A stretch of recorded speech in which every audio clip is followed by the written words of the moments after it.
requires chemotherapy. Okay, so this is what the guideline says. If you are T1, actually looking at an N1 node after RPLND, he may still be curative. There are patients where you can have 5 to 10% recurrence local, which can again be either with chemotherapy or with surgery dealt with. So it depends on what is your mindset. If a patient is dead against chemotherapy and he has opted for surgery, even if he has a small recurrence, that chance will be much less in N1 versus N2, N3. If you have N2, N3, it's better to have chemotherapy, but N1 you can even observe. Okay. So this is what the guidelines say. The standard option would, in this patient would be to go for surveillance if low risk, and if it is high risk, the standard would be to go for adjuvant one cycle BP, as Dr. Chandrasekhar has mentioned. And this will be the protocol if you are planning for a surveillance. It's a little strict protocol. Patient has to have a regular surveillance, at least for 5 years. So the tumor board, we had a discussion, and the patient opted for surveillance. And this is a recent case, so I can't tell you the follow-up as of now. Case number 2 is a 46-year-old man, again presented with the right testicular swelling since 1 month, hard nodular, 3 into 3 centimeter. This was the ultrasound, tumor markers were normal. And in the high orchidectomy specimen, we had a classical seminoma, and there were no other high-risk features. I want to ask Dr. Santosh, he is available. Sir, what is the role of IHC in these testicular markers, testicular tumors as of now, in the primary? It's not done in every case, sir, because if you have teratoma, clear cut, and yolk saccule, then seminoma we don't do ICS, which is a classical. So in 1 in maybe 8 cases, 1 in 10 cases, you would want to distinguish because we're trying to look for embryos. Now that it's out of risk, we may not even end up doing those. Okay. Thank you, sir. So this was I'll add a very quick point here. What Santosh sir pointed out is perfectly right, but then what happens in clinical practice is completely different. Yes. You have to be very sure who is reporting your pathology. If you are not sure, you always end up ordering an IHC because you want an HP review. True. So it's the other way around. So CT scan was done for this patient. We had a 3 into 3 3.5 centimeter left parabiotic nodal mass, and the post-op tumor markers after 4 weeks were normal. And this was the stage PT1A, N2, M0, S0, 3A, good prognosis. What are the treatment options? Dr. Ravi Mohan would like to do RPLND straight away for this patient. Tumor markers are normal, but it is a seminoma. No, so I'll not do RPLND. They should clearly go for a tumor board, and they would mostly receive chemotherapy as the first option. And then the RPLND, the problem in seminoma, we have to remember that there's a lot of desmoplasia. It's completely stuck. You will end up leaving more tissue and damaging more than removing. But that is generally post-chemo what see. Yes. In upfront, you won't see that situation. Yes. But then even in this situation, we would err towards chemo and radiation rather than surgery. That's our protocol. So we generally don't do it. Dr. Narang, any role of radiation therapy in this gentleman? Yeah, radiation therapy does have a role in this situation, and we'd like to treat the paraaortic and the ipsilateral iliac nodal regions to a dose of 30 gray, the entire region, and followed by a boost to the gross nodes with a margin there to a dose of 36 gray. The technique used is 3D conformal techniques. APPA, anteroposterior, posterior anterior portals are most commonly used, shaped with multi-leaf collimators. That way it helps reduce the dose to the kidney, the bowel, and the liver. And those I mentioned. But limitations, and long-term side effects wise, it has been said that radiation does increase the risk of second malignancies to the tune of 1.8 to 2 times. Although second malignancies are also reported with chemotherapy, but with radiation the incidence tends to be slightly higher. Hence the preferred option here is chemotherapy. Dr. Joshi, would you like to? Yeah, definitely seminoma is very chemosensitive tumor. This is an N2 disease, good risk. I definitely want to give chemotherapy, and my preferred choice is 3 PEB if there is no contraindication from a pulmonary point of view. Otherwise 4 PE. Okay. Rakesh, yes, was it stage 2A or 2B? Sir, it's 3A, sir. 3A. Right, it's a high volume disease. Right. Okay. So definitely no role of RPLND because of high chance. It's still investigational. And Dr. Narang has already explained about the radiation. The reported relapse is around 9 to 24% in these patients. As the stage increases, the chances will further increase. So this was the recommendation here. Preferred will be chemotherapy for 2A and 2B, and if alternative, you can go for radiation also. So our patient is started on 3 cycles of BEP. Dr. Archie, how would you like to follow this patient? And what is your timing of PET-CT? There's a lot of discussion always happening when to do this PET-CT in these patients. The guidelines recommend post 6 weeks after completion of chemotherapy, but in TMH we have started doing after 8 to 10 weeks. Particularly after 10 weeks, that's better because you still may have the inflammation due to the chemotherapy and a lot of fibrosis, which can show increased uptake. So we don't want that, and to avoid that, it's better to do after 8 to 10 weeks after completion of the chemotherapy. So your first scan itself is a PET CT in seminoma, or you do a CT, and if required, do you do PET CT?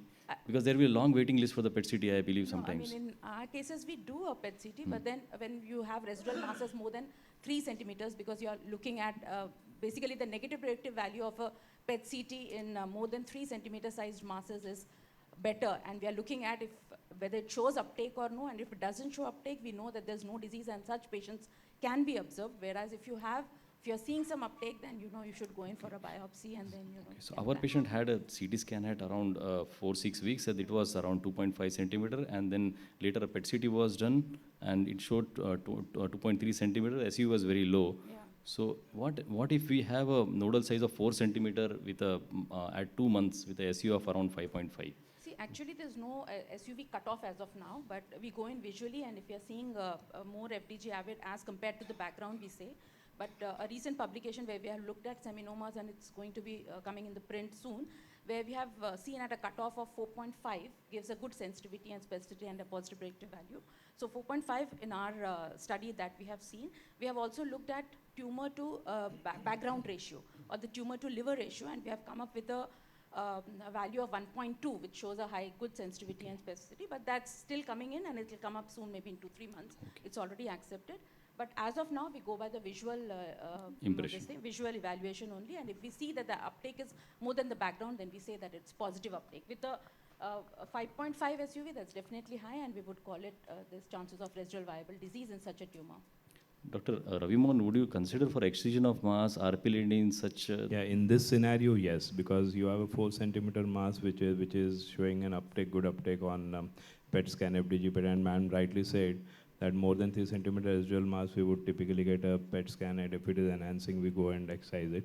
Here, we will not probably do a formal RP-LND, unlike we do it in NSGCT. If it's a seminoma, we would just excise the mass and maybe do that clearance of that vessel on that side. We really don't go very radical in seminoma. So, role of RT, Dr. Narang? Yeah, I could see Dr. Vedang approaching the mic. I think he wanted to say something. Okay. And there was a publication from Sir and TMH team 2 years back in which they have stratified this into very poor risk categories, size more than 3 centimeter and SUV more than 3 centimeter, and then SUV more than 3, and then try to give radiation to these patients, and they have fared well as compared to observation. Dr. Chandrasekhar, would you like to keep observation for this? This is a 2.3 centimeter, means the real scenario for our patient now, with a low SUV. Less than 3, I would put on observation. Okay, thank you. So this patient, yeah. Sir. How keen are we to do an RP-LND? No, so if it is more than 3 centimeter, our biopsy is positive. Post-chemo, if we have the option of giving non-invasive RT, We always do that. to give the message that RP-LND is even an option. No, RP-LND is an option, but first we have to confirm that we have any residual malignancy, viable malignancy. Confirm it is malignancy, would you still want to Then it's always decision between, RT is yes, decision between the RT and excision of the mass, how confident you are. It is very rarely done. Probably I also must have not more than 3 cases. Sir. Those cases, I think if you give RT and if it fails, and Yes. then doing sort of RP-LND again, that mass is going to be It's challenging. almost like impossible. So that is what I was Impossible. trying to tell Yeah. Amandeep, that if Yeah, so- required, you have to take decision now only. So those seminoma is radiosensitive. I think it's much more easier if we have smaller volume mass. But I take a point, especially on the left-hand side is okay, but on the right side, when the KY is so thin and plastered, Correct. it's impossible, a lot of True, complications. sir. Most of the time we end up with just piecemeal removal of the mass. Yeah, It and doesn't I've come seen out intact. but if you do an incomplete excision, Yes. I've seen people feeling and sort of having further problems, and True, giving even a second line, third line is going to be challenging in those situations. JNK, sir. Yes. Yeah, there's a serious issue with the thing, with the PET CT that you're asking. The issue, I think Madam has very clearly told. The true negatives are very good. Yes. The false positive also equally bad. If you go by the SIMPET study, it was horrible. Nobody has been able to reproduce those results. And we have our publication on seminomas, large residual mass of seminomas. If they are non-enhancing and decreasing in size, we still, even if they are high SUV, we just observe them. Yes, sir. We do not intervene. It takes time the to biopsies shrink. we have done Yes. are all been negative, and they are usually necrosis because the initial mass was too big. So they take time to shrink, and with time they keep shrinking. And those we don't interfere at all, don't give RT also. So that is what we'll wait for the maximum time, follow up this patient closely, and then take a call. So very contextual, let me put it in context. So clearly a post-chemo residual seminoma, which is largish, and a SUV of say 5 or 7, we don't know what to do. Yes. Correct? So some brave surgeon might try to operate, which I would try to avoid. Observation, multiple PET scans is one thing, lot of anxiety. We believe that these patients, and Archie has also published, about 30% of them will relapse, and they will need second-line chemotherapy. That is not easy. Radiotherapy to that area, maybe over-treatment for about 70% of the people, but it will be safe. So we are actually doing a randomized trial. Many of you know about this. Some of you are going to participate. It's called ProSen. Exactly this patient. Standard is observation with repeated PET scans that you were saying. And test arm is giving 30 gray to only the PET positive area.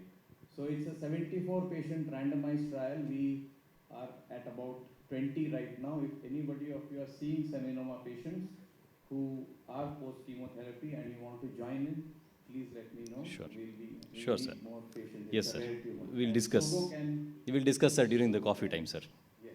Case number 3. This is a 27-year-old unmarried gentleman with a swelling of left testis, 3 months duration, palpable mass. This is ultrasound, and here we have a AFP of 37, and beta HCG and LDH are normal. So definitely, I think our surgeons will go for surgery, and this is a CECT of this patient, multiple retroperitoneal nodal masses of largest 4 into 4 centimeter, and CECT showing multiple lung lesions. So, any role for upfront chemotherapy? Do you decide, Dr. Chandrasekhar, that you want to give chemotherapy? What are the case scenarios you take a call for that? Most of my patients would not land up with upfront chemotherapy, but then No, I have big seen some lung patients, masses are there, not this classical case, this case but what then I'm if seeing. a patient is too symptomatic for a lung Yes. disease, or we have got a, say, a spinal mass intruding into the spinal canal, then probably these are situations wherein I will go ahead with chemotherapy first. So what is the regimen you follow in those cases? In practice, I end up giving BP only, though If VIP the lungs are preference bad, yes, lungs are bad, patient has severe SOB. This is a scenario which is different from what we routinely see, Okay. but then BEP does remain a good option. VIP, of course, is a better option, but many a time these patients, if they have not undergone upfront surgery, we tend to give up cisplatin etoposide in reduced doses and then hand it over to surgeon. So what in cancer center, what we see is these patients present with SOB, they are very bad. They are admitted in MICU straight away. They are on oxygen support, some high flow oxygen. So our medical oncologists prefer to start with EP, and subsequently once the patient has stabilized, they will add BEP in the second or third cycles. So this patient underwent hindguinal orchidectomy. This was a histopathology report. NSGCT embryonal carcinoma, 2.5 centimeter, invades the spermatic cord, and it was PT3, N2, M1A, S1, 3A NSGCT, good risk. Dr. Joshi. Yes, sir, definitely chemotherapy, 3 PEB, as it is a good risk. Any And other options? then both options are mentioned, but my preferred option is 3 BEP, which is slightly better than 4 EP. And I will prefer EP only when there is a compromised lung or compromised kidney function, because that can lead to also pulmonary toxicity, bleomycin induced. And if the patient is above the age of 50, then I will. Otherwise, all other 3 PEB. Okay, so this patient was given 3 cycles of BP and is on follow-up, and he's undergoing chemotherapy. So another Sir, case. you have 1 minute Yeah, left. ma'am, I'll Exactly complete. 1 minute. I'll take 1 minute extra. Thank you. No, sir, I will not give you 1 minute extra. So this was another case, similar findings, but here we had large abdominal masses, retroperitoneal masses, and the chest HRCT was done, so it was normal, and these were the tumor markers. As discussed, cryopreservation, all those things are generally done as a standard, and this was the histopathology report, and it was stage 3B, PT1, N3, M1A, S2, intermediate risk. Madam, any role of chemotherapy, PET CT here? It is NSGCT, you Yes, said, ma'am. right? So then this there's no role of a PET CT. I've already said that there's no role of PET CT because neither the positive predictive value, neither the negative predictive value is very high. So there's no role of PET CT in a non-seminamatous germ cell tumor. Because even mature teratomas, they can be completely non-FDG avid. So here we had a PET CT done outside. Only the additional finding we had a parasocial nodal mass was there, 3 centimeter. He received 4 cycles of VIP. Are you comfortable with VIP, sir? 30 Dr. seconds, Joshi? sir. Last 30 seconds. 4 cycles of VIP was given. So are you comfortable with VIP as an upfront chemotherapy regime or Dr. Joshi? Our preferred regime is BEP, but VIP we give sometimes specifically, as sir has mentioned, in mediastinal masses. And the neutropenia chances are little more, but with compromised lung functions can be taken care of. So later the post chemotherapy, the tumor markers normalized. This was the CT scan at the end of 4 weeks of chemotherapy. Dr. Ravi Mohan, what is your plan? Yeah, that's a difficult situation, but yes, I think majority I would go in and excise it if the markers are normal, and because this is more likely to have a teratoma, and yes, it would end up with more of a multidisciplinary approach where we would have a vascular surgeon along with me, and it's an entire day's job. So RPLND bilateral complete template was done, and this was the intraoperative findings: histopathology teratoma, mature teratoma. And regarding chest, how would you manage same sitting, separate sitting, duration? Sir, I'm sorry, I'll have to. Okay, ma'am. I'll have to cut so short last slide, ma'am. Sequencing has to be done in these patients. You have to plan, and generally when the histology at the abdomen or whichever is the larger area of involvement, whether it's chest or abdomen, accordingly you have to plan. For example, if it's abdomen, in this case, 90% chance that you'll have the same histology. So this patient underwent a mediastinal mass excision also later, and he had the similar findings, mature teratoma there also, and he's on follow-up. Thank you very much. Thank you, panel, for the good discussion. Thank you. Thank you, Rakesh. Thank you so much, sir. I'm so sorry for cutting it short, but we are already running late in our schedule. So our next topic is psychological help and palliative care. How early is appropriate? And as speaker, I would like to call upon Dr. Jaita Devdhar, who is a professor in palliative medicine and psycho-oncology at Tata Memorial Hospital, Mumbai. Ma'am, you've got 10 minutes and 5 minutes for discussion. Thank you. Just as one of the conveners, I request everybody to stay with time. And I know ma'am is very strict with timing, but I know, but please do not put me in an embarrassing position where I have to cut you short. Thank you so much. No, today being the last day, lots of people have got their flights, so we would